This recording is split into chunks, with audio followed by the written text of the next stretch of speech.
ਇੱਕ ਗੁਰੂ ਆਪਣੇ ਸ਼ਿਸ਼ਿਆਂ ਨੂੰ ਮਨ ਦੀ ਸ਼ਕਤੀ ਤੇ ਵਿਸ਼ਵਾਸ ਦੀ ਤਾਕਤ ਬਾਰੇ ਉਪਦੇਸ਼ ਦੇ ਰਹੇ ਸਨ। ਉਹ ਕਹਿ ਰਹੇ ਸਨ ਕਿ ਅਸੀਂ ਉਹੀ ਬਣਦੇ ਹਾਂ ਜੋ ਅਸੀਂ ਆਪਣੇ ਮਨ ਵਿੱਚ ਸੋਚਦੇ ਹਾਂ। ਜੇਕਰ ਤੁਸੀਂ ਇਹ ਸੋਚ ਲਓ ਕਿ ਤੁਸੀਂ ਹਮੇਸ਼ਾ ਗਰੀਬ ਹੀ ਰਹੋਗੇ ਤਾਂ ਤੁਸੀਂ ਹਕੀਕਤ ਵਿੱਚ ਗਰੀਬ ਹੀ ਰਹੋਗੇ। ਪਰ ਜੇਕਰ ਤੁਸੀਂ ਇਹ ਯਕੀਨ ਕਰ ਲਓ ਕਿ ਕਿਸੇ ਨਾ ਕਿਸੇ ਤਰੀਕੇ ਨਾਲ ਤੁਸੀਂ ਇੱਕ ਦਿਨ ਜ਼ਰੂਰ ਅਮੀਰ ਬਣੋਗੇ ਤਾਂ ਤੁਹਾਡਾ ਅਵਚੇਤਨ ਮਨ ਉਸੇ ਅਨੁਸਾਰ ਕੰਮ ਕਰਨਾ ਸ਼ੁਰੂ ਕਰ ਦੇਵੇਗਾ।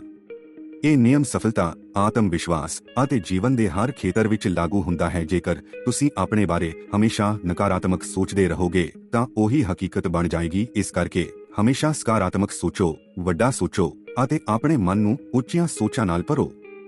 ਗੁਰੂ ਦੇ ਉਪਦੇਸ਼ ਦੌਰਾਨ ਇੱਕ ਸ਼ਿਸ਼ ਨੇ ਪੁੱਛਿਆ, ਗੁਰੂਦੇਵ, ਕੀ ਤੁਸੀਂ ਮਨ ਦੀ ਸ਼ਕਤੀ, ਵਿਸ਼ਵਾਸ ਦੀ ਤਾਕਤ ਅਤੇ ਵੱਡਾ ਸੋਚਣ ਨਾਲ ਜੀਵਨ ਵਿੱਚ ਆਉਣ ਵਾਲੇ ਚਮਤਕਾਰਾਂ ਬਾਰੇ ਵਿਸਤਾਰ ਵਿੱਚ ਦੱਸ ਸਕਦੇ ਹੋ?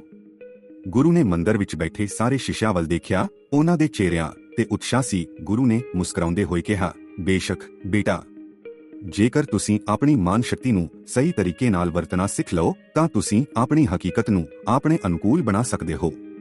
ਮਨ ਦੀ ਸ਼ਕਤੀ ਬੇਦ ਅਦਭੁਤ ਹੈ ਅਤੇ ਜੇਕਰ ਤੁਸੀਂ ਵੱਡੇ ਸੁਪਨੇ ਦੇਖਣੇ ਅਤੇ ਉਹਨਾਂ ਉੱਤੇ ਵਿਸ਼ਵਾਸ ਰੱਖਣਾ ਸਿੱਖ ਲਓ ਤਾਂ ਤੁਸੀਂ ਹਰ ਚੀਜ਼ ਹਾਸਲ ਕਰ ਸਕਦੇ ਹੋ। ਗੁਰੂ ਨੇ ਮੁਸਕਰਾਉਂਦੇ ਹੋਏ ਕਿਹਾ, ਬੇਸ਼ੱਕ, ਅੱਜ ਮੈਂ ਤੁਹਾਨੂੰ ਮਨ ਦੀ ਸ਼ਕਤੀ, ਵਿਸ਼ਵਾਸ ਦੀ ਤਾਕਤ ਅਤੇ ਵੱਡਾ ਸੋਚਣ ਨਾਲ ਜੀਵਨ ਵਿੱਚ ਆਉਣ ਵਾਲੇ ਚਮਤਕਾਰਾਂ ਬਾਰੇ ਮਹੱਤਵਪੂਰਨ ਗੱਲਾਂ ਦੱਸਾਂਗਾ। ਸਭ ਤੋਂ ਪਹਿਲਾਂ ਤੁਹਾਨੂੰ ਆਪਣੇ ਆਪ ਤੇ ਵਿਸ਼ਵਾਸ ਰੱਖਣਾ ਸਿੱਖਣਾ ਚਾਹੀਦਾ ਹੈ। ਜੇਕਰ ਤੁਸੀਂ ਇਹ ਯਕੀਨ ਕਰ ਲਓ ਕਿ ਤੁਸੀਂ ਜਿੱਤ ਸਕਦੇ ਹੋ ਤਾਂ ਤੁਸੀਂ ਨਿਸ਼ਚਿਤ ਤੌਰ ਤੇ ਜਿੱਤੋਗੇ। ਵਿਸ਼ਵਾਸ ਇੱਕ ਬਹੁਤ ਵੱਡੀ ਤਾਕਤ ਹੈ। ਜੇਕਰ ਤੁਸੀਂ ਯਕੀਨ ਰੱਖੋ ਕਿ ਤੁਸੀਂ ਜੀਵਨ ਵਿੱਚ ਅੱਗੇ ਵਧ ਸਕਦੇ ਹੋ, ਵੱਡਾ ਧਨ ਕਮਾ ਸਕਦੇ ਹੋ, ਇੱਜ਼ਤ ਤੇ ਸ਼ੋਹਰਤ ਹਾਸਲ ਕਰ ਸਕਦੇ ਹੋ ਤਾਂ ਇਹ ਸਭ ਤੁਹਾਡੀ ਹਕੀਕਤ ਬਣ ਜਾਵੇਗਾ। ਪਰ ਜੇਕਰ ਤੁਸੀਂ ਆਪਣੇ ਆਪ ਉੱਤੇ ਸ਼ੱਕ ਕਰਦੇ ਰਹੋਗੇ ਅਤੇ ਸੋਚੋਗੇ ਕਿ ਤੁਸੀਂ ਇਸ ਕਾਬਿਲ ਨਹੀਂ ਹੋ ਤਾਂ ਤੁਸੀਂ ਕਦੇ ਵੀ ਅੱਗੇ ਨਹੀਂ ਵਧ ਸਕੋਗੇ। ਇਸ ਲਈ ਆਪਣੇ ਆਪ ਉੱਤੇ ਪੂਰਾ ਵਿਸ਼ਵਾਸ ਰੱਖੋ। ਆਪਣੇ ਵਿਸ਼ਵਾਸ ਨੂੰ ਮਜ਼ਬੂਤ ਕਰਨ ਲਈ 3 ਤਰੀਕਿਆਂ ਨੂੰ ਆਪਣੇ ਜੀਵਨ ਵਿੱਚ ਸ਼ਾਮਲ ਕਰੋ। ਪਹਿਲਾ, ਕਿਸੇ ਵੀ ਕੰਮ ਨੂੰ ਸ਼ੁਰੂ ਕਰਨ ਤੋਂ ਪਹਿਲਾਂ ਹੀ ਇਹ ਸੋਚੋ ਕਿ ਮੈਂ ਇਸ ਵਿੱਚ ਜ਼ਰੂਰ ਸਫਲ ਹੋਵਾਂਗਾ। ਇਹ ਨਾ ਸੋਚੋ ਕਿ ਸ਼ਾਇਦ ਮੈਂ ਸਫਲ ਹੋ ਜਾਵਾਂ। ਕੰਮ ਸ਼ੁਰੂ ਕਰਨ ਤੋਂ ਪਹਿਲਾਂ ਹੀ ਆਪਣੇ ਆਪ ਨੂੰ ਦੁਹਰਾਉਣ ਦੀ ਆਦਤ ਪਾਓ ਕਿ ਮੈਂ ਇਸ ਵਿੱਚ ਜ਼ਰੂਰ ਕਾਮਯਾਬ ਹੋਵਾਂਗਾ ਅਤੇ ਇਹ ਗੱਲ ਪੂਰੇ ਆਤਮ ਵਿਸ਼ਵਾਸ ਨਾਲ ਕਹੋ। ਦੂਜਾ, ਆਪਣੇ ਆਪ ਨੂੰ ਹਰ ਰੋਜ਼ ਯਾਦ ਦਿਵਾਓ ਕਿ ਤੁਸੀਂ ਜੋ ਸੋਚਦੇ ਹੋ ਤੁਹਾਡੀ ਯੋਗਤਾ ਉਸ ਤੋਂ ਕਈ ਗੁਣਾ ਵਧੇਕ ਹੈ। ਤੀਜਾ, ਲੋਕਾਂ ਦੀ ਬੁਰਾਈ ਉੱਤੇ ਧਿਆਨ ਨਾ ਦਿਓ ਕਿਉਂਕਿ ਲੋਕ ਤਾਂ ਭਗਵਾਨ ਦੀ ਵੀ ਆਲੋਚਨਾ ਕਰਦੇ ਹਨ। ਇਸ ਲਈ ਹੋਰਾਂ ਦੀ ਨਹੀਂ, ਸਿਰਫ ਆਪਣੀ ਆਵਾਜ਼ ਸੁਣੋ ਅਤੇ ਉਸ ਆਵਾਜ਼ ਵਿੱਚ ਕੇਵਲ ਵਿਸ਼ਵਾਸ, ਹੌਸਲਾ ਤੇ ਵੱਡੀ ਸੋਚ ਹੋਣੀ ਚਾਹੀਦੀ ਹੈ। ਮੈਂ ਇੱਕ ਦਿਨ ਕੁਝ ਵੱਡਾ ਕਰਕੇ ਦਿਖਾਵਾਂਗਾ। ਮੈਨੂੰ ਆਪਣੇ ਆਪ ਉੱਤੇ ਪੂਰਾ ਵਿਸ਼ਵਾਸ ਹੈ। ਇਹ ਸੋਚੋ, ਯਕੀਨ ਰੱਖੋ ਅਤੇ ਆਪਣਾ ਲਕਸ਼ ਵੱਡਾ ਚੁਣੋ। ਵੱਡਾ ਅਤੇ ਮਹਾਨ ਲਕਸ਼ ਇਨਸਾਨ ਨੂੰ ਵੱਡੀ ਮਿਹਨਤ ਕਰਨ ਅਤੇ ਵੱਡੇ ਬਲੀਦਾਨ ਦੇਣ ਲਈ ਪ੍ਰੇਰਿਤ ਕਰਦਾ ਹੈ। ਜੇਕਰ ਕੋਈ ਵਿਅਕਤੀ ਤਾਰਿਆਂ ਨੂੰ ਆਪਣਾ ਲਕਸ਼ ਬਣਾਉਂਦਾ ਹੈ ਤਾਂ ਉਹ ਘੱਟੋ-ਘੱਟ ਚੰਦ ਤੱਕ ਤਾਂ ਜ਼ਰੂਰ ਪਹੁੰਚ ਜਾਂਦਾ ਹੈ। ਇਸ ਲਈ ਆਪਣੇ ਸੁਪਨੇ ਛੋਟੇ ਨਾ ਰੱਖੋ, ਵੱਡੇ ਲਕਸ਼ ਤੈਅ ਕਰੋ ਅਤੇ ਉਹਨਾਂ ਨੂੰ ਪੂਰੀ ਸ਼ਿੱਦਤ ਅਤੇ ਮਿਹਨਤ ਨਾਲ ਹਾਸਲ ਕਰਨ ਦੀ ਕੋਸ਼ਿਸ਼ ਕਰੋ। ਦੂਜੀ ਗੱਲ, ਬਹਾਨੇ ਬਣਾਉਣ ਦੀ ਬਿਮਾਰੀ ਨੂੰ ਛੱਡੋ। ਬਹੁਤੇ ਲੋਕ ਜੀਵਨ ਵਿੱਚ ਕੁਝ ਵੱਡਾ ਨਹੀਂ ਕਰ ਪਾਉਂਦੇ ਕਿਉਂਕਿ ਉਹ ਹਮੇਸ਼ਾ ਬਹਾਨੇ ਲੱਭਦੇ ਰਹਿੰਦੇ ਹਨ। ਉਹ ਕਹਿੰਦੇ ਹਨ, ਮੇਰੇ ਕੋਲ ਬੁੱਧੀ ਨਹੀਂ, ਮੇਰਾ ਸਿਹਤ ਠੀਕ ਨਹੀਂ, ਮੇਰੀ ਉਮਰ ਜ਼ਿਆਦਾ ਹੋ ਗਈ, ਮੇਰੀ ਕਿਸਮਤ ਮੇਰਾ ਸਾਥ ਨਹੀਂ ਦਿੰਦੀ, ਸਮਾਂ ਠੀਕ ਨਹੀਂ ਚੱਲ ਰਿਹਾ ਆਦਿ। ਜੇਕਰ ਤੁਹਾਨੂੰ ਜੀਵਨ ਵਿੱਚ ਅੱਗੇ ਵਧਣਾ ਹੈ ਤਾਂ ਅੱਜ ਤੋਂ ਬਹਾਨੇ ਬਣਾਉਣ ਛੱਡੋ। ਬਹਾਨਿਆਂ ਦੀ ਥਾਂ ਇਹ ਦੇਖੋ ਕਿ ਤੁਹਾਡੇ ਕੋਲ ਕੀ ਹੈ, ਤੁਸੀਂ ਹੁਣ ਕੀ ਕਰ ਸਕਦੇ ਹੋ ਅਤੇ ਆਪਣੀ ਪੂਰੀ ਤਾਕਤ ਨਾਲ ਹੁਣੇ ਹੀ ਸ਼ੁਰੂ ਕਰੋ।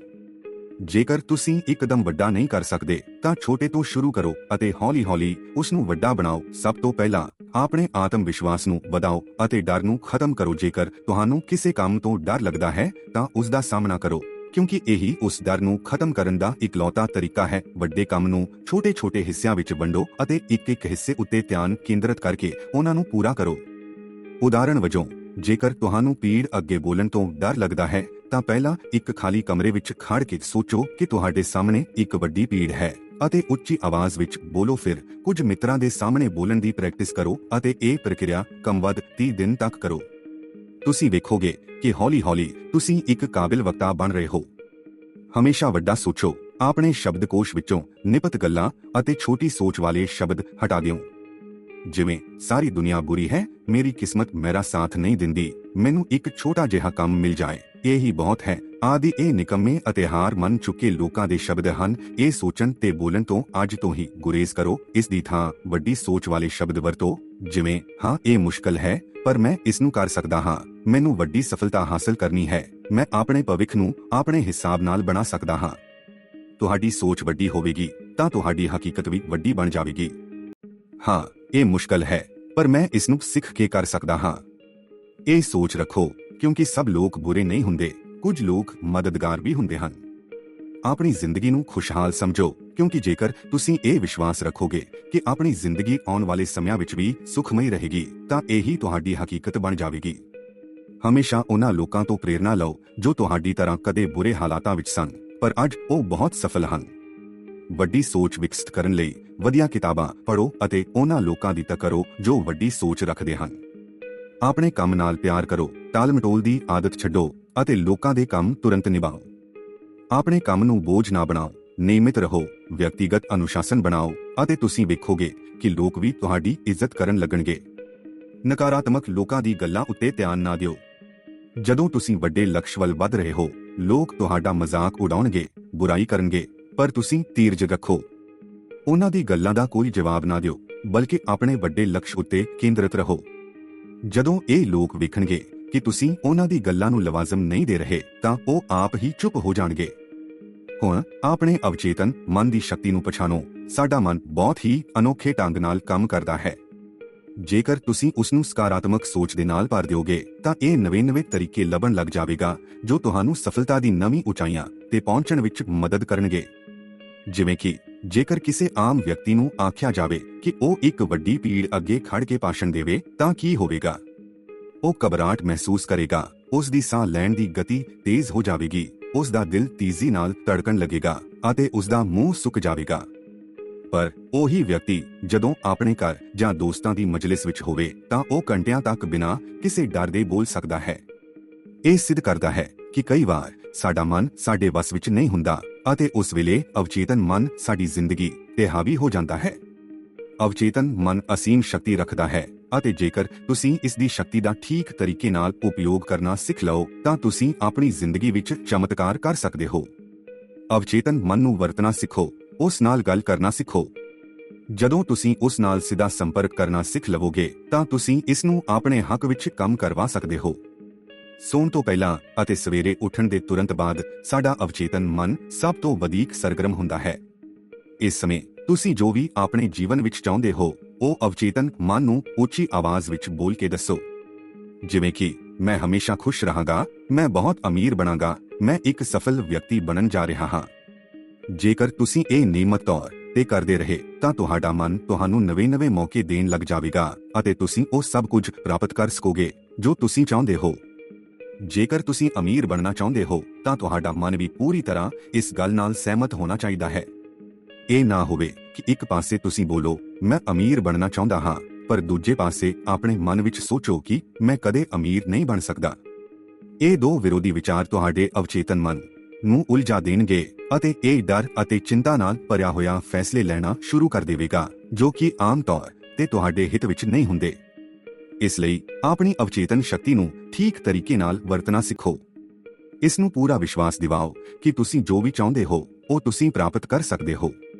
ਜੇਕਰ ਤੁਸੀਂ ਅਵਚੇਤਨ ਮਨ ਦੀ ਸ਼ਕਤੀ ਬਾਰੇ ਹੋਰ ਜਾਣਕਾਰੀ ਚਾਹੁੰਦੇ ਹੋ, ਤਾਂ ਤੁਹਾਡੇ ਲਈ ਇੱਕ ਸ਼ਾਨਦਾਰ ਕਿਤਾਬ ਹੈ, ਤੁਹਾਡੇ ਅਵਚੇਤਨ ਮਨ ਦੀ ਸ਼ਕਤੀ। ਇਹ ਕਿਤਾਬ ਸਾਨੂੰ ਸਿਖਾਉਂਦੀ ਹੈ ਕਿ ਕਿਵੇਂ ਅਸੀਂ ਆਪਣੇ ਅਵਚੇਤਨ ਮਨ ਦੀ ਪੂਰੀ ਸ਼ਕਤੀ ਨੂੰ ਵਰਤ ਕੇ ਆਪਣੀ ਜ਼ਿੰਦਗੀ ਦੇ ਹਰ ਖੇਤਰ, ਕੈਰੀਅਰ, ਸੰਬੰਧ ਅਤੇ ਸਿਹਤ ਨੂੰ ਸੰਵਾਰ ਸਕਦੇ ਹਾਂ। ਇਸ ਕਿਤਾਬ ਵਿੱਚ 3 ਮਹੱਤਵਪੂਰਨ ਸਿੱਖਣਯੋਗ ਗੱਲਾਂ ਹਨ ਜੋ ਤੁਹਾਡੀ ਜ਼ਿੰਦਗੀ ਨੂੰ ਨਵੀਂ ਦਿਸ਼ਾ ਦੇ ਸਕਦੀਆਂ ਹਨ। ਜੇ ਤੁਸੀਂ ਇਸ ਦੀ ਆਡੀਓ ਬੁੱਕ ਸੁਣ ਸਕਦੇ ਹੋ, ਤਾਂ ਤੁਹਾਨੂੰ ਹੋਰ ਵੀ ਵਧੀਆ ਤਰੀਕੇ ਨਾਲ ਸਮਝ ਆਵੇਗਾ ਕਿ ਕਿਵੇਂ ਆਪਣੇ ਅਵਚੇਤਨ ਮਨ ਦੀ ਪਾਵਰ ਨੂੰ ਵਰਤ ਕੇ ਆਪਣੀ ਸੋਚ ਅਤੇ ਜ਼ਿੰਦਗੀ ਨੂੰ ਬਦਲਿਆ ਜਾ ਸਕਦਾ ਹੈ। ਪਹਿਲੀ ਗੱਲ, ਤੁਹਾਡੇ ਅਵਚੇਤਨ ਮਨ ਵਿੱਚ ਅਸੀਮ ਸ਼ਕਤੀ ਹੈ। ਜਿਸ ਤਰ੍ਹਾਂ ਤੁਸੀਂ ਸੋਚੋਗੇ, ਠੀਕ ਉਸੇ ਤਰ੍ਹਾਂ ਤੁਹਾਡੀ ਜ਼ਿੰਦਗੀ ਬਣ ਜਾਵੇਗੀ। ਜੇਕਰ ਤੁਸੀਂ ਹਮੇਸ਼ਾ ਆਸ਼ਾਵਾਦੀ ਸੋਚ ਰੱਖੋਗੇ, ਤਾਂ ਤੁਸੀਂ ਵਧੇਰੇ ਮੌਕਿਆਂ ਦੀ ਪਹਿਚਾਣ ਕਰ ਸਕੋਗੇ ਅਤੇ ਉਹਨਾਂ ਨੂੰ ਆਪਣੇ ਹੱਕ ਵਿੱਚ ਕਰ ਸਕੋਗੇ। ਦੂਜਾ ਪਾਠ ਇਹ ਹੈ ਕਿ ਜੇਕਰ ਤੁਸੀਂ ਅਮੀਰ ਅਤੇ ਸਫਲ ਹੋਣਾ ਚਾਹੁੰਦੇ ਹੋ, ਤਾਂ ਆਪਣੇ ਜੀਵਨ ਨੂੰ ਹਮੇਸ਼ਾ ਸਕਾਰਾਤਮਕ ਵਿਚਾਰਾਂ ਨਾਲ ਭਰੋ। ਨਕਾਰਾਤਮਕਤਾ ਤੁਹਾਡੀ ਤਾਕਤ ਨੂੰ ਘਟਾ ਦਿੰਦੀ ਹੈ ਅਤੇ ਤੁਹਾਡਾ ਅਵਚੇਤਨ ਮਨ ਵੀ ਉਹੀ ਸੋਚਣ ਲੱਗ ਜਾਂਦਾ ਹੈ। ਤੀਜੀ ਗੱਲ, ਤੁਹਾਡਾ ਅਵਚੇਤਨ ਮਨ ਹਮੇਸ਼ਾ ਤੁਹਾਡੇ ਵਿਸ਼ਵਾਸ ਤੇ ਕੰਮ ਕਰਦਾ ਹੈ। ਜੇਕਰ ਤੁਸੀਂ ਕਿਸੇ ਵੀ ਚੀਜ਼ ਬਾਰੇ ਨਕਾਰਾਤਮਕ ਸੋਚਦੇ ਹੋ, ਤਾਂ ਤੁਸੀਂ ਵਧੀਆ ਨਤੀਜਿਆਂ ਦੀ ਉਮੀਦ ਨਹੀਂ ਕਰ ਸਕਦੇ। ਜੇਕਰ ਤੁਸੀਂ ਆਪਣੀ ਜ਼ਿੰਦਗੀ ਵਿੱਚ ਵੱਡੀ ਤਬਦੀਲੀ ਲਿਆਉਣੀ ਚਾਹੁੰਦੇ ਹੋ ਤਾਂ ਆਪਣੇ ਆਲੇ-ਦੁਆਲੇ ਦੇ ਮਾਹੌਲ ਨੂੰ ਬਿਹਤਰ ਬਣਾਓ। ਤੁਹਾਡਾ ਮਾਹੌਲ ਤੁਹਾਡੀ ਸੋਚ ਅਤੇ ਜੀਵਨ ਤੇ ਡੂੰਘਾ ਪ੍ਰਭਾਵ ਪਾਉਂਦਾ ਹੈ। ਇਸ ਲਈ ਪਹਿਲੀ ਗੱਲ ਇਹ ਕਿ ਛੋਟੀ ਸੋਚ ਵਾਲੇ ਲੋਕਾਂ ਦੇ ਨਾਲ ਬੈਠਣਾ ਬੰਦ ਕਰੋ।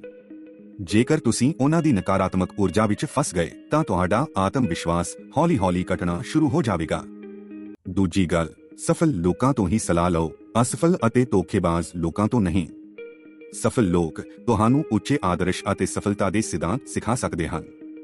ਜੇਕਰ ਤੁਹਾਡੇ ਆਲੇ-ਦੁਆਲੇ ਵਧੀਆ ਸੋਚ ਵਾਲੇ ਲੋਕ ਨਹੀਂ ਹਨ ਤਾਂ ਵਧੀਆ ਕਿਤਾਬਾਂ ਪੜ੍ਹੋ ਅਤੇ ਨਵਾਂ ਗਿਆਨ ਪ੍ਰਾਪਤ ਕਰੋ। ਕਦੇ ਵੀ ਕਿਸੇ ਦੀ ਬੁਰਾਈ ਨਾ ਕਰੋ ਅਤੇ ਨਕਾਰਾਤਮਕ ਗੱਲਾਂ 'ਚ ਨਾ ਫਸੋ। ਅਫਵਾਹਾਂ ਤੇ ਅੰਧੇ ਵਿਸ਼ਵਾਸ ਨਾ ਕਰੋ, ਹਮੇਸ਼ਾ ਸੱਚਾਈ ਦੀ ਪੁਸ਼ਟੀ ਕਰੋ। ਆਖਰੀ ਅਤੇ ਸਭ ਤੋਂ ਮਹੱਤਵਪੂਰਨ ਗੱਲ, ਹਮੇਸ਼ਾ ਆਪਣੇ ਕੰਮ ਵਿੱਚ ਸੁਧਾਰ ਲਿਆਉਣ ਦੀ ਕੋਸ਼ਿਸ਼ ਕਰੋ। ਜੇਕਰ ਤੁਸੀਂ ਨਿਤ ਨਵੇਂ ਤਰੀਕਿਆਂ ਨਾਲ ਆਪਣੇ ਕੰਮ ਨੂੰ ਬਿਹਤਰ ਬਣਾਉਂਦੇ ਰਹੋਗੇ ਤਾਂ ਤੁਸੀਂ ਜ਼ਿੰਦਗੀ ਵਿੱਚ ਵੱਡੀ ਉਚਾਈ ਤੱਕ ਪਹੁੰਚ ਸਕਦੇ ਹੋ। ਇੱਕ ਵਿਅਕਤੀ ਦੇ ਜੀਵਨ ਵਿੱਚ ਉਸ ਦਾ ਨਜ਼ਰੀਆ ਸਭ ਤੋਂ ਵੱਡੀ ਭੂਮਿਕਾ ਨਿਭਾਉਂਦਾ ਹੈ। ਕੁਝ ਲੋਕ ਥੋੜਾ ਜਿਹਾ ਧਨ ਆਉਣ ਤੇ ਆਪਣੇ ਆਪ ਨੂੰ ਬਹੁਤ ਵੱਡਾ ਸਮਝਣ ਲੱਗਦੇ ਹਨ, ਹਾਲਾਂਕਿ ਕੁਝ ਲੋਕ ਬੇਅੰਤ ਧਨ ਹੋਣ ਦੇ ਬਾਵਜੂਦ ਵੀ ਨਿਮਰ ਰਹਿੰਦੇ ਹਨ। ਇਹ ਸਭ ਮਨੁੱਖ ਦੇ ਸੋਚਣ ਦੇ ਢੰਗ ਤੇ ਨਿਰਭਰ ਕਰਦਾ ਹੈ। ਜੇਕਰ ਕੋਈ ਵਿਅਕਤੀ ਆਪਣੇ ਆਪ ਨੂੰ ਹਮੇਸ਼ਾ ਮਜ਼ਬੂਤ ਮੰਨਦਾ ਹੈ ਤਾਂ ਉਹ ਜ਼ਿੰਦਗੀ ਦੇ ਕਿਸੇ ਵੀ ਮੁਸ਼ਕਲ ਸਮੇਂ 'ਚ ਹਾਰ ਨਹੀਂ ਮੰਨਦਾ। ਉਸ ਨੂੰ ਕੋਈ ਵੀ ਸਮੱਸਿਆ ਕਦੇ ਨਹੀਂ ਡਗਮਗਾ ਸਕਦੀ। ਇਸੇ ਲਈ ਹਮੇਸ਼ਾ ਆਪਣੇ ਆਪ ਨੂੰ ਆਤਮ ਵਿਸ਼ਵਾਸੀ ਅਤੇ ਮਨੋਬਲ ਵਾਲਾ ਬਣਾਓ। ਦੂਜਾ ਮਹੱਤਵਪੂਰਨ ਨਜ਼ਰੀਆ ਕਰਮ ਪ੍ਰਧਾਨ ਨਜ਼ਰੀਆ ਹੈ। ਜੋ ਵਿਅਕਤੀ ਇਹ ਮੰਨਦਾ ਹੈ ਕਿ ਕਿਰਿਆਸ਼ੀਲਤਾ ਅਤੇ ਮਿਹਨਤ ਹੀ ਸਫਲਤਾ ਦੀ ਚਾਬੀ ਹੈ, ਉਹ ਹਮੇਸ਼ਾ ਅੱਗੇ ਵਧਦਾ ਹੈ। ਉਹ ਲੋਕਾਂ ਦੀ ਮਦਦ ਕਰਦਾ ਹੈ ਬਿਨਾਂ ਕਿਸੇ ਲਾਭ ਦੀ ਉਮੀਦ ਕੀਤੇ। ਜਦੋਂ ਤੁਸੀਂ ਦੁਨੀਆ ਨੂੰ ਕੁਝ ਦਿੰਦੇ ਹੋ ਤਾਂ ਤੁਹਾਨੂੰ ਵੀ ਵਾਪਸ ਬਿਹਤਰੀਨ ਇਨਾਮ ਮਿਲਦੇ ਹਨ। ਇਸ ਤਰੀਕੇ ਨਾਲ ਸਿਰਫ ਧਨ ਦੌਲਤ ਹੀ ਨਹੀਂ ਬਲਕਿ ਇੱਜ਼ਤ, ਪਿਆਰ ਅਤੇ ਖੁਸ਼ਹਾਲੀ ਵੀ ਮਿਲਦੀ ਹੈ। ਇਸ ਕਰਕੇ ਹਮੇਸ਼ਾ ਆਪਣੇ ਨਜ਼ਰੀਏ ਨੂੰ ਠੀਕ ਰੱਖੋ, ਸਭ ਨੂੰ ਮਾਣ ਦਿਓ ਅਤੇ ਜੀਵਨ ਵਿੱਚ ਸਫਲ ਬਣੋ। ਸਫਲਤਾ ਹਾਸਲ ਕਰਨ ਲਈ ਹਮੇਸ਼ਾ ਹੋਰ ਲੋਕਾਂ ਨਾਲੋਂ ਵੱਧ ਮਿਹਨਤ ਕਰਨੀ ਚਾਹੀਦੀ ਹੈ। ਜੇਕਰ ਕਿਸੇ ਵਿਦਿਆਰਥੀ ਨੇ ਕਿਸੇ ਪ੍ਰੀਖਿਆ ਲਈ 1 ਘੰਟਾ ਪੜ੍ਹਾਈ ਕੀਤੀ ਤਾਂ ਤੁਸੀਂ 2 ਘੰਟੇ ਪੜ੍ਹੋ। ਇਸ ਨਾਲ ਨਾ ਸਿਰਫ ਤੁਹਾਡਾ ਆਤਮ ਵਿਸ਼ਵਾਸ ਵਧੇਗਾ ਬਲਕਿ ਤੁਹਾਡੀ ਸਫਲਤਾ ਦੀ ਸੰਭਾਵਨਾ ਵੀ ਕਈ ਗੁਣਾ ਵੱਧ ਜਾਵੇਗੀ। ਜੋ ਵਿਅਕਤੀ ਹੋਰ ਲੋਕਾਂ ਦੀ ਤੁਲਨਾ ਵਿੱਚ ਵਧੇਰੇ ਮਿਹਨਤ ਕਰਦਾ ਹੈ ਉਹ ਹਮੇਸ਼ਾ ਉਚਾਈਆਂ ਨੂੰ ਛੂਹਦਾ ਹੈ। ਇਸੇ ਤਰ੍ਹਾਂ ਹਮੇਸ਼ਾ ਆਪਣੇ ਕੰਮ ਨੂੰ ਹੋਰ ਬਿਹਤਰ ਬਣਾਉਣ ਦੀ ਕੋਸ਼ਿਸ਼ ਕਰੋ, ਕਿਉਂਕਿ ਹਮੇਸ਼ਾ ਹੋਰਾਂ ਨਾਲੋਂ ਵੱਧ ਕਰਨਾ ਹੀ ਤੁਸੀਂ ਆਮ ਤੋਂ ਵੱਖਰੇ ਬਣਦੇ ਹੋ। ਦੂਜਾ ਮਹੱਤਵਪੂਰਨ ਪੱਖ ਲੋਕਾਂ ਨਾਲ ਚੰਗਾ ਵਤੀਰਾ ਰੱਖਣਾ ਹੈ। ਜੇਕਰ ਤੁਸੀਂ ਕਿਸੇ ਵਿਅਕਤੀ ਨਾਲ ਬੁਰਾ ਵਤੀਰਾ ਰੱਖਦੇ ਹੋ ਤਾਂ ਉਹ ਆਉਣ ਵਾਲੇ ਦਿਨਾਂ ਵਿੱਚ ਤੁਹਾਡੀ ਨਕਾਰਾਤਮਕ ਛਵੀ ਹੋਰ ਲੋਕਾਂ ਤੱਕ ਪਹੁੰਚਾ ਸਕਦਾ ਹੈ। ਇਸੇ ਲਈ ਹਮੇਸ਼ਾ ਲੋਕਾਂ ਨਾਲ ਸਨਮਾਨ ਅਤੇ ਨਰਮੀ ਨਾਲ ਗੱਲ ਕਰੋ। ਇਹ ਤੁਹਾਡੀ ਇੱਜ਼ਤ ਵਧਾਉਣ ਦਾ ਸਭ ਤੋਂ ਵਧੀਆ ਢੰਗ ਹੈ। ਇਹ ਕੋਈ ਧਨ ਸਟਿਪ ਦਾ ਖਰਚ ਕਰਨ ਵਾਲੀ ਚੀਜ਼ ਨਹੀਂ ਬਲਕਿ ਇਹ ਤੁਹਾਨੂੰ ਸਮਾਜ ਵਿੱਚ ਇੱਕ ਚੰਗੀ ਪਛਾਣ ਦੇ ਸਕਦੀ ਹੈ। ਇਸ ਕਰਕੇ ਹਮੇਸ਼ਾ ਚੰਗਾ ਸੋਚੋ, ਚੰਗਾ ਬੋਲੋ ਅਤੇ ਚੰਗਾ ਕਰੋ ਤਾਂ ਜੋ ਤੁਹਾਡੀ ਸਮਾਜ ਵਿੱਚ ਇੱਕ ਸ਼ਾਨਦਾਰ ਪਛਾਣ ਬਣੇ। ਹਮੇਸ਼ਾ ਲੋਕਾਂ ਦੀ ਇੱਜ਼ਤ ਕਰੋ ਅਤੇ ਉਹਨਾਂ ਦੀਆਂ ਕਮਜ਼ੋਰੀਆਂ ਦਾ ਮਜ਼ਾਕ ਨਾ ਉਡਾਓ। ਕਈ ਲੋਕ ਹੋਰਾਂ ਦੀਆਂ ਗਲਤੀਆਂ ਉੱਤੇ ਹੱਸਦੇ ਹਨ, ਉਹਨਾਂ ਦੀ ਤਨਾਹ ਕਰਦੇ ਹਨ, ਜੋ ਕਿ ਇੱਕ ਬੁਰਾ ਵਤੀਰਾ ਹੈ। ਜਦੋਂ ਤੁਸੀਂ ਕਿਸੇ ਦੀ ਕਮਜ਼ੋਰੀ ਨੂੰ ਲੇਖਾ ਲਿਆਉਂਦੇ ਹੋ ਤਾਂ ਤੁਸੀਂ ਉਹਨਾਂ ਨੂੰ ਆਤਮ ਵਿਸ਼ਵਾਸ ਘਟਾਉਂਦੇ ਹੋ। ਇਸ ਦੀ ਬਜਾਏ ਉਹਨਾਂ ਨੂੰ ਹੌਸਲਾ ਦਿਓ ਅਤੇ ਉਹਨਾਂ ਨੂੰ ਆਪਣੀਆਂ ਗਲਤੀਆਂ ਠੀਕ ਕਰਨ ਦਾ ਮੌਕਾ ਦਿਓ। ਜਗਤ ਵਿੱਚ ਕੋਈ ਵੀ 100% ਪੂਰਨ ਨਹੀਂ ਹੁੰਦਾ, ਹਰ ਕਿਸੇ ਵਿੱਚ ਕੁਝ ਨਾ ਕੁਝ ਕਮਜ਼ੋਰੀ ਹੁੰਦੀ ਹੈ। ਅਸੀਂ ਵੀ ਕਈ ਵਾਰ ਗਲਤੀਆਂ ਕਰਦੇ ਹਾਂ, ਇਸ ਕਰਕੇ ਦੂਜਿਆਂ ਦੀਆਂ ਗਲਤੀਆਂ ਨੂੰ ਮਾਫ ਕਰਨਾ ਸਿੱਖੋ। ਜੇਕਰ ਤੁਸੀਂ ਕਿਸੇ ਦੀ ਮਦਦ ਕਰਦੇ ਹੋ ਤਾਂ ਉਹ ਵਿਅਕਤੀ ਹਮੇਸ਼ਾ ਤੁਹਾਡੀ ਇੱਜ਼ਤ ਕਰੇਗਾ ਅਤੇ ਜ਼ਰੂਰਤ ਪੈਣ ਤੇ ਤੁਹਾਡਾ ਭਲਾ ਕਰੇਗਾ। ਦੂਜੀ ਗੱਲ, ਹਮੇਸ਼ਾ ਕੰਮ ਨੂੰ ਅੱਗੇ ਵਧਾਉਣ ਦੀ ਆਦਤ ਬਣਾਓ। ਕਈ ਲੋਕ ਸਿਰਫ ਸੁਪਨੇ ਦੇਖਦੇ ਹਨ, ਯੋਜਨਾਵਾਂ ਬਣਾਉਂਦੇ ਹਨ, ਪਰ ਉਹਨਾਂ ਤੇ ਕੰਮ ਨਹੀਂ ਕਰਦੇ। ਕਾਮਯਾਬ ਲੋਕ ਸਿਰਫ ਸੋਚਦੇ ਨਹੀਂ ਬਲਕਿ ਤੁਰੰਤ ਕਾਰਵਾਈ ਕਰਦੇ ਹਨ। ਜੇ ਤੁਸੀਂ ਵੀ ਸਿਰਫ ਯੋਜਨਾ ਬਣਾਉਂਦੇ ਰਹੋਗੇ ਤੇ ਕੰਮ ਦੀ ਸ਼ੁਰੂਆਤ ਨਹੀਂ ਕਰੋਗੇ ਤਾਂ ਤੁਹਾਡੀ ਕਾਮਯਾਬੀ ਸਿਰਫ ਇੱਕ ਸੁਪਨਾ ਬਣੀ ਰਹੇਗੀ। ਅੱਜ ਤੋਂ ਹੀ ਛੋਟੀ-ਛੋਟੀ ਸ਼ੁਰੂਆਤ ਕਰੋ, ਕਿਉਂਕਿ ਅਸੀਂ ਜਿੰਨਾ ਜਲਦੀ ਕਾਰਵਾਈ ਕਰਦੇ ਹਾਂ ਉਤਨਾ ਹੀ ਜਲਦੀ ਸਫਲਤਾ ਹਾਸਲ ਕਰ ਸਕਦੇ ਹਾਂ। ਸੋਚੋ ਘੱਟ, ਬੋਲੋ ਘੱਟ, ਪਰ ਕਰਮ ਵਧਾਓ।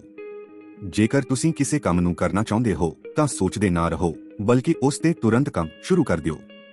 ਜਿਵੇਂ ਜੇਕਰ ਤੁਸੀਂ ਪੜ੍ਹਾਈ ਕਰਨੀ ਚਾਹੁੰਦੇ ਹੋ ਤਾਂ ਸੋਚਦੇ ਨਾ ਰਹੋ ਬਲਕਿ ਕਿਤਾਬ ਖੋਲੋ ਅਤੇ ਪੜ੍ਹਾਈ ਸ਼ੁਰੂ ਕਰੋ। ਕਈ ਵਾਰ ਅਸੀਂ ਕੰਮ ਦੀ ਯੋਜਨਾ ਬਣਾਉਂਦੇ ਰਹਿੰਦੇ ਹਾਂ ਪਰ ਕਰਮ ਦੀ ਸ਼ੁਰੂਆਤ ਨਹੀਂ ਕਰਦੇ। ਇਸੇ ਲਈ 95% ਸਮਾਂ ਕਰਮ ਵਿੱਚ ਲਗਾਓ ਅਤੇ ਕੇਵਲ 5% ਸਮਾਂ ਯੋਜਨਾ ਬਣਾਉਣ ਵਿੱਚ। ਕੋਈ ਵੀ ਕੰਮ ਪਰਫੈਕਟ ਹੋਵੇ ਇਸ ਦੀ ਚਿੰਤਾ ਨਾ ਕਰੋ ਬਲਕਿ ਸ਼ੁਰੂਆਤ ਕਰੋ। ਕੰਮ ਨੂੰ ਵਧੀਆ ਬਣਾਉਣ ਦੀ ਕਲਾ ਸਮੇਂ ਦੇ ਨਾਲ ਆ ਜਾਂਦੀ ਹੈ, ਪਰ ਪਹਿਲਾ ਕਦਮ ਉਠਾਉਣਾ ਜ਼ਰੂਰੀ ਹੁੰਦਾ ਹੈ। ਅਸਫਲਤਾਵਾਂ ਨੂੰ ਸਫਲਤਾ ਵਿੱਚ ਬਦਲਣਾ ਸਿੱਖੋ। ਹਰ ਅਸਫਲਤਾ ਵਿੱਚ ਇੱਕ ਸਬਕ ਲੁਕਿਆ ਹੁੰਦਾ ਹੈ ਅਤੇ ਜੋ ਵਿਅਕਤੀ ਉਹ ਸਬਕ ਸਿੱਖ ਲੈਂਦਾ ਹੈ, ਉਹ ਅਗਲੀ ਵਾਰ ਹੋਰ ਵਧੀਆ ਤਰੀਕੇ ਨਾਲ ਅੱਗੇ ਵਧਦਾ ਹੈ। ਜੇਕਰ ਤੁਸੀਂ ਕਿਸੇ ਛੋਟੀ ਪ੍ਰੀਖਿਆ ਵਿੱਚ ਫੇਲ ਹੋ ਵੀ ਗਏ ਤਾਂ ਇਹ ਮਤਲਬ ਨਹੀਂ ਕਿ ਤੁਸੀਂ ਜ਼ਿੰਦਗੀ ਵਿੱਚ ਹਾਰ ਗਏ। ਸਫਲਤਾ ਦੀ ਸੱਚੀ ਪਰਿਭਾਸ਼ਾ ਇਹ ਹੈ ਕਿ ਤੁਸੀਂ ਹਰ ਹਾਰ ਤੋਂ ਨਵਾਂ ਸਬਕ ਲਓ ਅਤੇ ਅੱਗੇ ਵਧੋ। ਤੁਹਾਡਾ ਭਵਿੱਖ ਤੁਹਾਡੀ ਪਿਛਲੀ ਅਸਫਲਤਾਵਾਂ ਨਾਲ ਨਹੀਂ, ਬਲਕਿ ਤੁਸੀਂ ਅੱਜ ਕੀ ਕਰ ਰਹੇ ਹੋ ਇਸ ਨਾਲ ਨਿਰਧਾਰਤ ਹੁੰਦਾ ਹੈ। ਇਸੇ ਲਈ ਹਮੇਸ਼ਾ ਸਿੱਖਣ ਅਤੇ ਅੱਗੇ ਵਧਣ ਲਈ ਤਿਆਰ ਰਹੋ, ਕਿਉਂਕਿ ਜੇਕਰ ਤੁਸੀਂ ਹਾਰ ਨਹੀਂ ਮੰਨਦੇ ਤਾਂ ਤੁਸੀਂ ਹਮੇਸ਼ਾ ਜਿੱਤ ਸਕਦੇ ਹੋ। ਤੁਹਾਡਾ ਭਵਿੱਖ ਤੁਹਾਡੇ ਕਰਮਾਂ ਨਾਲ ਨਿਰਧਾਰਤ ਹੁੰਦਾ ਹੈ। ਜੇਕਰ ਕਿਸੇ ਨੇ ਕਦੇ ਤੁਹਾਡੀ ਬੇਇੱਜ਼ਤੀ ਕੀਤੀ ਹੋਵੇ ਜਾਂ ਤੁਹਾਨੂੰ ਗਲਤ ਨਾਮਾਂ ਨਾਲ ਸਦਾਇਆ ਹੋਵੇ ਤਾਂ ਉਸ ਗੱਲ ਨੂੰ ਆਪਣੇ ਦਿਲ ਵਿੱਚ ਬੈਠਣ ਨਾ ਦਿਓ। ਬਜਾਏ ਇਸ ਦੇ ਆਪਣੇ ਕਰਮਾਂ ਨਾਲ ਇਹ ਸਾਬਤ ਕਰੋ ਕਿ ਤੁਸੀਂ ਕਿਸੇ ਤੋਂ ਘੱਟ ਨਹੀਂ। ਜੋ ਵੀ ਲੋਕ ਤੁਹਾਡੀ ਬੁਰਾਈ ਕਰਦੇ ਹਨ, ਉਹਨਾਂ ਦਾ ਮੂੰਹ ਤੁਹਾਡੀ ਸਫਲਤਾ ਦੇ ਸਾਹਮਣੇ ਆਪੇ ਹੀ ਬੰਦ ਹੋ ਜਾਏਗਾ। ਸਫਲ ਲੋਕ ਵੀ ਪਹਿਲਾਂ ਅਸਫਲ ਹੋਏ ਹਨ, ਪਰ ਉਹਨਾਂ ਨੇ ਹਾਰ ਮੰਨਣ ਦੀ ਬਜਾਏ ਅੱਗੇ ਵਧਣ ਦੀ ਸੋਚੀ। ਇਸੇ ਲਈ ਹਮੇਸ਼ਾ ਆਪਣੇ ਆਪ ਨੂੰ ਪ੍ਰੋਤਸਾਹਿਤ ਕਰੋ, ਕਿਸੇ ਹੋਰ ਤੋਂ ਉਮੀਦ ਨਾ ਰੱਖੋ। ਆਪਣੇ ਮਨ ਨੂੰ ਸ਼ਾਂਤ ਤੇ ਮਜ਼ਬੂਤ ਬਣਾਓ। ਹਰ ਰੋਜ਼ ਕੁਝ ਸਮਾਂ ਇਕਾਂਤ ਵਿੱਚ ਬਿਤਾਓ, ਧਿਆਨ ਲਗਾਓ ਤੇ ਵਿਆਮ ਕਰੋ ਤਾਂ ਕਿ ਮਨ ਹਮੇਸ਼ਾ ਤੰਦਰੁਸਤ ਤੇ ਹਲਕਾ ਰਹੇ। ਜ਼ਿੰਦਗੀ ਵਿੱਚ ਮੰਨੋ ਕਿ ਤੁਹਾਡੀ ਵਧੀਆ ਤਾਕਤ ਤੁਹਾਡੇ ਅੰਦਰ ਹੀ ਹੈ, ਬਾਹਰ ਨਹੀਂ। ਆਪਣੀ ਸੋਚ ਨੂੰ ਸਕਾਰਾਤਮਕ ਰੱਖੋ, ਹਮੇਸ਼ਾ ਆਪਣੇ ਮਕਸਦ ਦੀ ਉੱਤੇ ਧਿਆਨ ਕੇਂਦਰਿਤ ਕਰੋ ਅਤੇ ਹਰ ਦਿਨ ਆਪਣੇ ਸੁਪਨਿਆਂ ਦੀ ਪੂਰੀ ਤਾਕਤ ਨਾਲ ਪਿੱਛੇ ਲੱਗੇ ਰਹੋ। ਜ਼ਿੰਦਗੀ ਵਿੱਚ ਲਕਸ਼ ਬਣਾਉਣਾ ਤੇ ਅੱਗੇ ਵਧਣਾ ਬਹੁਤ ਜ਼ਰੂਰੀ ਹੈ। ਬਿਨਾਂ ਲਕਸ਼ ਦੀ ਜ਼ਿੰਦਗੀ ਜੀਣ ਦਾ ਕੋਈ ਅਰਥ ਨਹੀਂ। ਇਹ ਉਹੋ ਜਿਹਾ ਹੈ ਜਿਵੇਂ ਕਿਸੇ ਐਸੀ ਨਾਉ ਵਿੱਚ ਬੈਠਣਾ ਜਿਸ ਦੀ ਕੋਈ ਮੰਜ਼ਿਲ ਹੀ ਨਾ ਹੋਵੇ। ਇਸ ਲਈ ਛੋਟੇ ਤੇ ਵੱਡੇ ਦੋਵਾਂ ਕਿਸਮ ਦੇ ਲਕਸ਼ ਬਣਾਉਣੇ ਚਾਹੀਦੇ ਹਨ। ਇੱਕ ਦਿਨ ਦਾ ਲਕਸ਼ ਜਿਵੇਂ ਕਿ ਵਿਆਮ ਕਰਨਾ ਜਾਂ ਧਿਆਨ ਲਗਾਉਣਾ ਹੋ ਸਕਦਾ ਹੈ। ਇੱਕ ਹਫ਼ਤੇ ਦਾ ਲਕਸ਼ ਕੋਈ ਕਿਤਾਬ ਪੜ੍ਹਨਾ ਜਾਂ ਕੋਈ ਕੰਮ ਪੂਰਾ ਕਰਨਾ ਹੋ ਸਕਦਾ ਹੈ। ਇੱਕ ਮਹੀਨੇ ਦਾ ਲਕਸ਼ ਗਲਤ ਆਦਤਾਂ ਨੂੰ ਛੱਡਣਾ ਹੋ ਸਕਦਾ ਹੈ, ਜਿਵੇਂ ਕਿ ਧੂਮਰਪਾਨ ਜਾਂ ਸ਼ਰਾਬ ਨੂੰ ਅਲਵਿਦਾ ਕਹਿਣਾ। ਇੱਕ ਸਾਲ ਦੇ ਲਕਸ਼ ਵਿੱਚ ਨਵੀਂ ਭਾਸ਼ਾ ਸਿੱਖਣੀ, ਨਵਾਂ ਹੁਨਰ ਹਾਸਲ ਕਰਨਾ ਜਾਂ ਕਿਸੇ ਪ੍ਰੀਖਿਆ ਵਿੱਚ ਉੱਤੀ ਹੋਣਾ ਸ਼ਾਮਲ ਹੋ ਸਕਦਾ ਹੈ। ਇਸ ਤਰੀਕੇ ਨਾਲ ਆਪਣੀ ਜ਼ਿੰਦਗੀ ਨੂੰ ਇੱਕ ਨਵੇਂ ਪੱਧਰ ਤੇ ਪਹੁੰਚਾਇਆ ਜਾ ਸਕਦਾ ਹੈ ਜੋ ਤੁਹਾਨੂੰ ਸਫਲ ਬਣਾਏਗਾ ਅਤੇ ਲੋਕ ਵੀ ਤੁਹਾਡੇ ਵਿਚਕਾਰ ਫਰਕ ਦੇਖਣ ਲਈ ਮਜਬੂਰ ਹੋ ਜਾਣਗੇ। ਪਰ ਲਕਸ਼ ਬਣਾਉਣ ਨਾਲ ਹੀ ਗੱਲ ਮੁੱਕਦੀ ਨਹੀਂ, ਬਲਕਿ ਉਸ ਲਕਸ਼ ਦੀ ਪ੍ਰਾਪਤੀ ਲਈ ਅਨੁਸ਼ਾਸਨ ਵੀ ਹੋਣਾ ਚਾਹੀਦਾ ਹੈ। ਕਈ ਲੋਕ ਇੱਕ ਦਿਨ 3 ਘੰਟੇ ਕਸਰਤ ਕਰਦੇ ਹਨ ਪਰ ਫਿਰ 6 ਮਹੀਨੇ ਤੱਕ ਕੁਝ ਨਹੀਂ ਕਰਦੇ। ਇਹ ਠੀਕ ਤਰੀਕਾ ਨਹੀਂ ਹੈ। ਇਸ ਦੀ ਬਜਾਏ ਚਾਹੇ 15 ਮਿੰਟ ਹੀ ਕਸਰਤ ਕਰੋ, ਪਰ ਰੋਜ਼ ਕਰੋ। ਇਸੇ ਤਰ੍ਹਾਂ ਆਪਣੀ ਮਿਹਨਤ ਵਿੱਚ ਨਿਰੰਤਰਤਾ ਰੱਖੋ, ਆਪਣੀ ਯੋਜਨਾ ਤੇ ਡਟੇ ਰਹੋ ਅਤੇ ਹਮੇਸ਼ਾ ਆਪਣੇ ਟੀਚਿਆਂ ਦੀ ਪੂਰੀ ਤਾਕਤ ਨਾਲ ਪਿੱਛੇ ਲੱਗੇ ਰਹੋ। ਜੇਕਰ ਤੁਸੀਂ ਅਨੁਸ਼ਾਸਨ ਤੇ ਲਗਨ ਨਾਲ ਕੰਮ ਕਰੋਗੇ ਤਾਂ ਤੁਸੀਂ ਹਰ ਮੰਜ਼ਿਲ ਤੱਕ ਪਹੁੰਚ ਸਕੋਗੇ। ਇਸੇ ਲਈ ਆਪਣੇ ਲਕਸ਼ ਵੱਲ ਭਾਵੇਂ ਇੱਕ ਛੋਟਾ ਕੰਮ ਹੀ ਕਰੋ, ਪਰ ਹਰ ਰੋਜ਼ ਕਰੋ।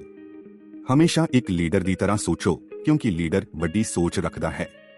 ਇੱਕ ਵਧੀਆ ਲੀਡਰ ਵਿੱਚ ਕੁਝ ਖਾਸ ਗੁਣ ਹੁੰਦੇ ਹਨ। ਉਹ ਹਮੇਸ਼ਾ ਅੰਦਰੋਂ ਸ਼ਾਂਤ ਤੇ ਧੈਰਯਵਾਨ ਰਹਿੰਦਾ ਹੈ, ਦੂਜਿਆਂ ਦੇ ਦੁੱਖ ਨੂੰ ਮਹਿਸੂਸ ਕਰਦਾ ਹੈ ਅਤੇ ਹਰ ਹਾਲਤ ਵਿੱਚ ਸਮਰਥਨ ਦਿੰਦਾ ਹੈ। ਉਹ ਹਮੇਸ਼ਾ ਵਡਿਆਈ ਦੇ ਬਾਰੇ ਸੋਚਦਾ ਹੈ ਅਤੇ ਲੋਕਾਂ ਨੂੰ ਉਤਸ਼ਾਹਿਤ ਕਰਦਾ ਹੈ। ਉਸ ਵਿੱਚ ਕਦੇ ਵੀ ਕਮੰਡ ਨਹੀਂ ਹੁੰਦਾ, ਸਗੋਂ ਉਹ ਬਹੁਤ ਹੀ ਵਿਨਮਰ ਅਤੇ ਨਮਰ ਹੁੰਦਾ ਹੈ। ਉਹ ਹਮੇਸ਼ਾ ਕਿਸੇ ਵੀ ਸਥਿਤੀ ਦਾ ਅੰਦਾਜ਼ਾ ਪਹਿਲਾਂ ਹੀ ਲਾ ਲੈਂਦਾ ਹੈ ਅਤੇ ਨੈਗੇਟਿਵ ਲੋਕਾਂ ਦੀ ਗੱਲਾਂ ਤੇ ਧਿਆਨ ਨਹੀਂ ਦਿੰਦਾ, ਬਲਕਿ ਆਪਣੀ ਊਰਜਾ ਵਧੀਆ ਕੰਮਾਂ ਵਿੱਚ ਲਗਾਉਂਦਾ ਹੈ। ਸਭ ਤੋਂ ਵੱਡੀ ਗੱਲ, ਜ਼ਿੰਦਗੀ ਦੇ ਸਭ ਤੋਂ ਮੁਸ਼ਕਲ ਸਮਿਆਂ ਵਿੱਚ ਵੀ ਵੱਡੀ ਸੋਚ ਰੱਖੋ। ਕਈ ਵਾਰ ਲੋਕ ਤਕਲੀਫ ਆਉਣ ਤੇ ਹੱਥ ਹਾਰ ਜਾਂਦੇ ਹਨ, ਪਰ ਉਹ ਇਸ ਤਰੀਕੇ ਨਾਲ ਵੱਡੀ ਕਾਮਯਾਬੀ ਹਾਸਲ ਨਹੀਂ ਕਰ ਸਕਦੇ। ਜੇਕਰ ਲੋਕ ਤੁਹਾਨੂੰ ਹੌਸਲਾ ਟੋਇਨ ਦੀ ਕੋਸ਼ਿਸ਼ ਕਰਨ ਤਾਂ ਵੱਡੀ ਸੋਚ ਰੱਖੋ। ਜੇਕਰ ਤੁਹਾਡਾ ਮਨ ਕਹੇ ਕਿ ਤੁਸੀਂ ਕੋਈ ਕੰਮ ਨਹੀਂ ਕਰ ਸਕਦੇ ਤਾਂ ਵੱਡੀ ਸੋਚੋ। ਜੇਕਰ ਜੀਵਨ ਵਿੱਚ ਚੁਣੌਤੀਆਂ ਆਉਣ, ਰਿਸ਼ਤੇ ਟੁੱਟਣ ਲੱਗਣ ਜਾਂ ਹਾਲਾਤ ਬੇਦ ਖਰਾਬ ਹੋਣ ਤਾਂ ਵੀ ਵੱਡੀ ਸੋਚ ਰੱਖੋ। ਵੱਡੀ ਸੋਚ ਵਿੱਚ ਜਾਦੂ ਹੁੰਦਾ ਹੈ ਤੇ ਇਹ ਜਾਦੂ ਤੁਹਾਨੂੰ ਉਹ ਸਭ ਕੁਝ ਦਿਲਾ ਸਕਦਾ ਹੈ ਜੋ ਤੁਸੀਂ ਚਾਹੁੰਦੇ ਹੋ। ਅਸੀਂ ਉਮੀਦ ਕਰਦੇ ਹਾਂ ਕਿ ਇਸ ਗੱਲਬਾਤ ਤੋਂ ਤੁਹਾਨੂੰ ਬਹੁਤ ਕੁਝ ਸਿੱਖਣ ਨੂੰ ਮਿਲਿਆ ਹੋਵੇਗਾ।